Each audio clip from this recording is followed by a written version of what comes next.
ગાંધીનગરમાં ભાજપ કાર્યાલય કમલમ પર ખેસ અને ટોપી ધારણ કરી વિધિવત રીતે ભાજપમાં જોડાયેલા કોંગ્રેસના પૂર્વ ધારાસભ્ય અમરીશ ડેર આજે પોતાના વતનમાં કરશે શક્તિ પ્રદર્શન। અમરેલીના રાજુલામાં અમરીશ ડેર આજે શક્તિ પ્રદર્શન કરી કોંગ્રેસને વધુ એક ઝટકો આપશે।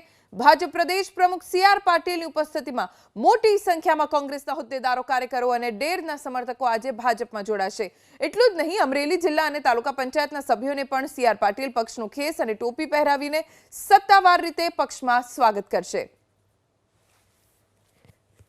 જાફરાબાદના પૂર્વ કોંગી ધારાસભ્ય અમરીશ ડેર ગઈકાલે ગાંધીનગર કમલમ ખાતે ભારતીય જનતા પાર્ટીમાં કેસરીઓ ધારણ કર્યો હતો અને બીજા દિવસે અમરીશ ડેરનું રાજુલામાં યોગી ચોક ખાતે શક્તિ પ્રદર્શન યોજવામાં આવી રહ્યું છે। સીઆર પાટીલ ગુજરાત પ્રદેશ પ્રમુખની ઉપસ્થિતિમાં અમરીશ ડેરના કાર્યકર્તાઓ અને સમર્થકો આજે ભાજપમાં જોડાવાના છે।